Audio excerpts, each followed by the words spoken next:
Ang pinakadakong tumong ni Satanas, maugayod ang pagdasig sa atong mga kasing-kasing sa paghigugma sa pagkadautan.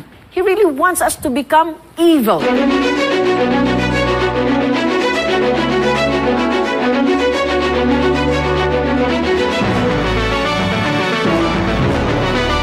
O karong kagabhion, ang atong uluhan sa atong pagtuon, ang mga litag ni Satanas, part 1. So, ugma, napatay part 2 ani. No? Ang mga litag ni Satanas. Ang mga panghitabo ni ini nga mga eksena, makausab kini sa imong kaugmaon. Now, what is a snare? In Cebuan, gitawag kini og litag. A snare is a trap. It is a trap. A device or hole used to catch animals or people and prevent their escape. The vocabulary.com describe it as a snare. Okay? Ingon din something often deceptively attractive that catches you unawares. It can also refer to trapping in general or any type of trap. Niining kagabhion, atong hisgutan ang mga mahinungdanon nga pasidaan nga angayan natong pangandaman, mga higala ko, aron atong malikayan ang dayon nga kalaglagan. In the Great Controversy, page 390 in Cebuan version, atong bantayan ni mga pages, mga higala ko, mga kaigsuunan, kay kini nga pages gikuha nato ni sa PDF gyud. Pero kining libro gyud nga actual lahi ang iyang mga pages, ha? But the pages that I'm using is from the PDF nga atong gi-download diha sa internet. Okay. Now, ingon din ang dakong away taliwala ni Kristo ug ni Satanas hapit na matapos ug ang dautan nagadubli sa iyang mga paningkamot sa pagbantog sa buhat ni Kristo alang sa tawo ug sa pagpanglitag ug mga kalag. Now, there is nothing that Satan desires more than to destroy the Word of God. Gusto gid niyang laglago ng tao, laglago ni niyang pulong and his people.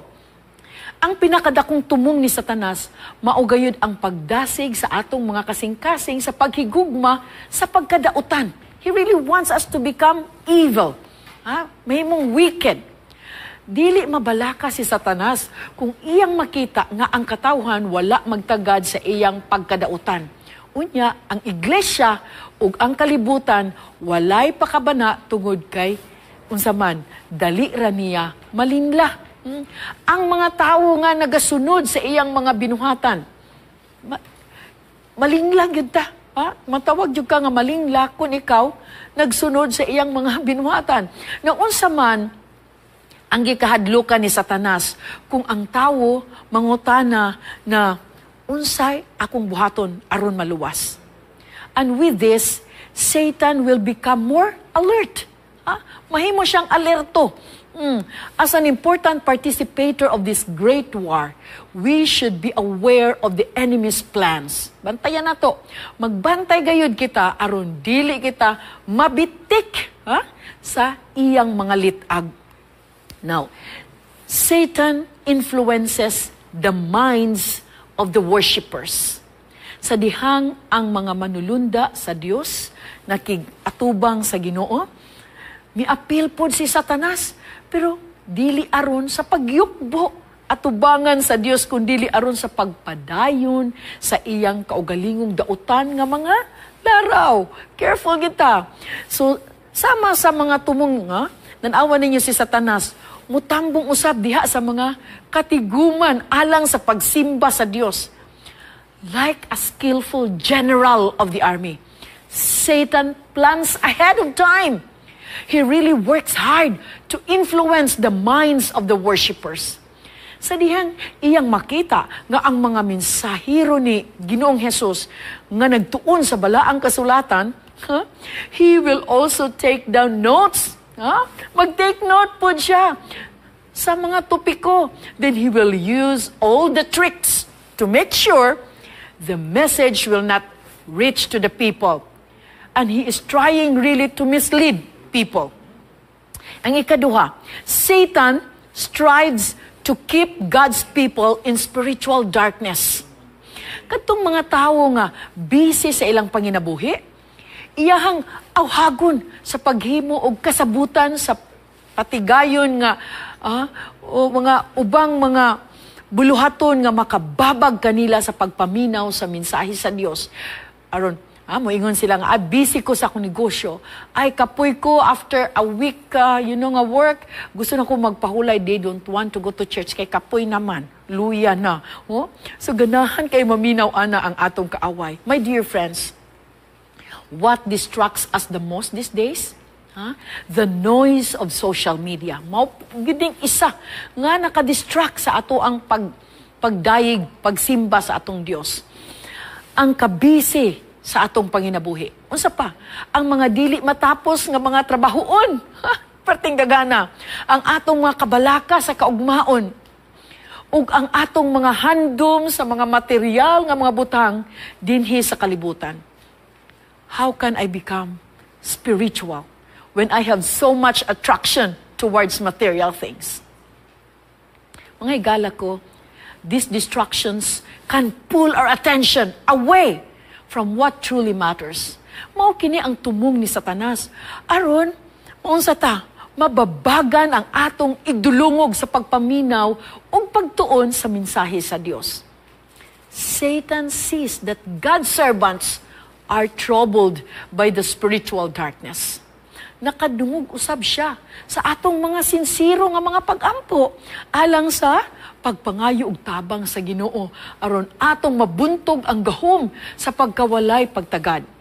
Then, with even more determination, he uses his exceptional art skills to encourage us to focus on things that bring us self-pleasure. Bantayan nato na. Kay that is Satan's lingla, paglimbong sa atoa. Ang ikatulo, Satan assembles his agents, the slanderers, the accusers, and the deceivers. Gipahimutang ni Satanas ang iyang mga puwersa, ang mga tigpanlibak, mga tigpasangil, ug mga tiglimbong. Kini, iyaning mga agents, ug mauna atong bantayan. So si Satanas adunay daghang mga ahente nga andam sa pagpakita sa bisan unsa nga kasaypanan aron pagpanglitag sa mga kalag. Now, unsa pa? Mga pagtumo-tumo giandam sa pagpahaom sa nagkalaing-laing hilig ug mga katakos alang ni adtong iyang laglagon. Maoy iyang plano sa pagpasulod sa iglesia sa mga dili matinud-anong magpaila ingon nga mga Kristohanon. Sa pagyud, ug niini makapalusot sila sa ilang mga sayop nga pagtulunan ingon nga mga doktrina sa Biblia. Now, ingon pagyud din sa page 391 sa Great Controversy, Satan's plan could cause trouble, disbelief, and confusion. He invented every possible device to engross the minds of the worshipers. Mga igala ko, maogyod ding tumong sa atong yawa. Kana bang huna-huna tag pagduha-duha? Magduha-duha ta sa Ginoo.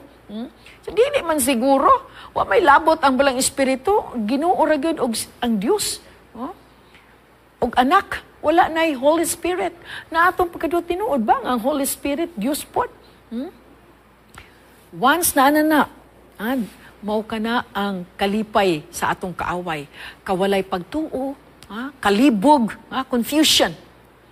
Giimbento gid niya ni mga higala ko aron unsa mo ni iyang mga himan ba instruments aron madani ang mga hunahuna sa mga magsisimba. Now, Satan really knew that anyone who ignores prayer and reading the scriptures will fall into his attack. Bantayan nato ni. mo ignore na gani nato ang pag-ampo, di na taganahan mo ampo, ha, tulog lang ta diretso, mulakaw ra pud ta diretso, ha, walay ampo usa. Abi ninyo ang atong kaaway, mo na yang trick kanang laayon ta, dili ta ganahan.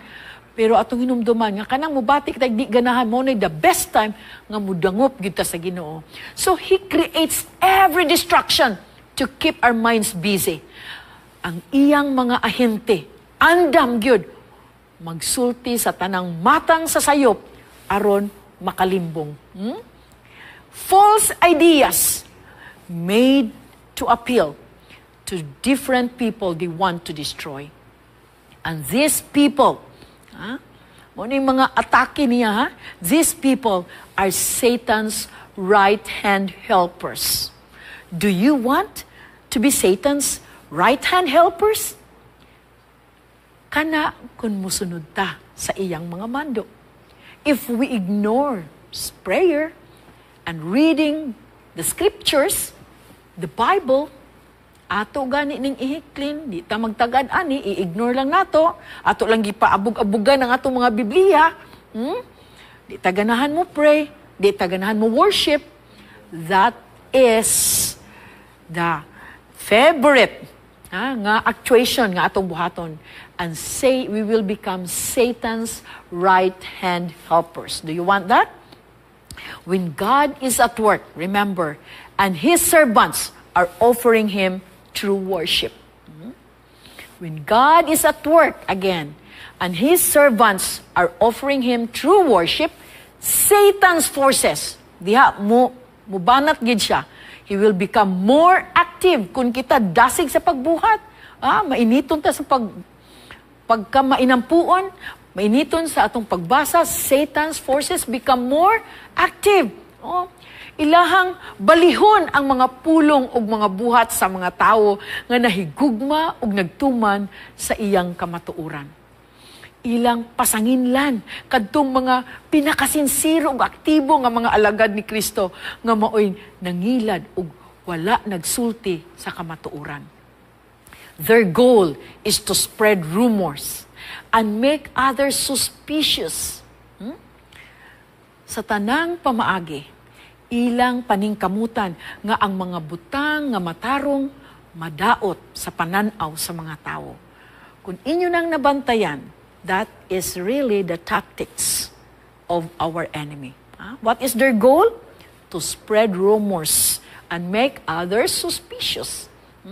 Kana bitang magdalag mga rumors, magmarites ganita, kana unya magdalatag mga messages nga makadaot sa kinabuhi sa tawo. Kana that's the work of our enemy. Nahimo kitang mga agent ni Satanas. Apan ang Diyos naghatag kanato og paglaom, unsaon pag-ila kanila ug dili kita mailad sa ilang mga limbong. Ngayon, unsaon nato pag-ila nila. Are you ready? Now, the Bible says in Matthew 7:16, maila ninyo sila pinaagi sa ilang mga bunga. Mabalaan na to, pinaagi sa ilang bunga, binuhatan. And also in Revelation 12 verse 10, unsay giingon din na, ang ilang dalan mahisama kang Satanas, ang dautan nga tigbutang-butang, ang tigsumbong sa atong mga igsuon. Bantayan nato ning mga kinaiya nga sama ni ini mga higala ko because they are Satan's right-hand helpers. Kaupat, Satan twists the words of God in the Holy Scriptures. Iyang i-twist. Tuiso ni Satanas ang pulong sa Dios diha sa balaang kasulatan. Ingon din sa great controversy. Aron masuportahan ang sayop nga mga doktrina, ang uban muhawid lang og mga pahayag sa kasulatan nga bulag sa kahulugan. Tingali magkutlo lang og katunga sa usa ka bersikulo sa pagpamatuod sa ilang punto. Daghan kaayo nagkuan ani. Naay daghan kaayo nga mga instances nga putlon lang, usa lang ka bersikulo, but they don't read the whole chapter. Nga aron ila jud masabtan. Basta lang kay makauyon sa ilang nga makapabor sa ilaha, ikat na nila unya ila nang balihon. Sayop nga mga interpretasyon. Ingon diri nga unta ang katunga magpakita kini sa kahulugan sa lahi nga pagpasabot. By doing this, they make it seem like the Bible agrees with their point, even though the rest of the verse or chapter might actually say the opposite. Mga higala, adunay mga tao nga muhubad sa Biblia, sumala sa ilang gusto. And these people focus on the symbols and figurative language in the Bible. Alright? Sorry. Now, these people focus on the symbols and figurative language in the Bible, but interpret them in ways that are not based on the true meaning of Scripture. Instead of carefully studying the Bible and comparing verses to understand their proper context, they rely on their own thoughts and opinions. Nag-ingon din dugang si Ellen White, kung ang pagtuon sa kasulatan sudlon nga walay pag-ampo, walay pagpaubos, ang labing tinaw ug yano, ingon man usab sa labing malisod nga pamahayag. Ingon din niya, pagatuison gikan sa ilang matuod nga kahulugan, ang mga pangulong papado, nagapili lang ni ana nga mga bahin sa kasulatan nga makapalig-on sa ilang katuyuan. Maghubad niini sa pagpahaom sa ilang kaugalingon. Kanang makauyon lang sa ilang gusto, no? O magtudlo niini ngadto sa katawhan. Samtang dumilian sila sa pagtuon sa Biblia ug pagsabot sa sagrado nga kamatuoran niini sa ilang kaugalingon. Brethren, friends, if we don't approach Scripture with a prayerful spirit and seek God's guidance, we might misinterpret even the clearest or most complex verses. In other words, when we study the Bible without praying and without having a humble, open heart, even the clearest or the hardest passages can be misunderstood. Now, ang tibuok Biblia, kinahanglan itudlo sa katawhan, sumala sa mabasa niini. Maayo pa nga dili na lang sila magbaton sa pagtulunan sa Biblia kaysa magbaton sila sa pagtulunan niini diha sa sayop nga pagsabot. Ang pulong sa Dios tin-aw alang sa tanan nga magatuon niini uban sa mainampuon nga kasing-kasing. So before we studied God's Word, the Scriptures, we have to have the prayerful spirit. Ayaw diretso mag-ampo, mas nindot gidi ay nga, magpiyong usa kita, ayaw sa bungat niya, imo sang iset ang imong minds, before you talk to God. The Bible says, Psalms 97:11, ang kahayag, ginapugas, alang sa mga matarong. O ang walay iglesia nga mulambo ngadto sa pagkabalaan gawas kun ang mga sakop niini matinud-anon nga mangita sa kamatuoran. If you want the truth, if you want to praise God, gusto natong dayigon o himayaon ang Ginoo sa tanang higayon ug sa tanang panahon, atong paningkamutan nga ato gayod gahinan og panahon ang pagtuki sa iyang pulong, pagampo kanunay ug pinaagi ni ana samara nga kita nakighinabi sa atong Dios. Let us pray. Our great Father in heaven, this evening we are so much thankful for this wonderful opportunity na nakahimo kami sa pagpahinumdum sa matag usa nga kinahanglan di ay gaid namo nga makigkumbuya kanimo kanunay mi mo ampo magtuon sa imong pulong ug sa di pa mi magtuon sa imong pulong amo sang imbitaron imong presensya nga aron among masabtan gayud ang mga pulong. Dili namo ma-shortcut ang mga pagsabot. Dili na mo kutluon lang ang makapabor sa amo. Tabangi kami Ginoo nga imo gid kaming giyahan ngadto sa kamatuoran. Aron mahimo kaming hingkod, hingpit ug mahimong matinumanon niining hinapos nga mga adlaw. Salamat o Diyos sa imong pagkigkauban kanamo labi na sa among mga viewers nga nagalantaw karon. Pun-a kaming tanan sa imong balang espiritu nga among pagabuhaton nauyon sa imong atubangan. Salamat sa imong gugma ug kaluoy. Kining tanan among ginaampo sa ngalan ni Ginoong Hesus, among personal nga manluluwas. Amen.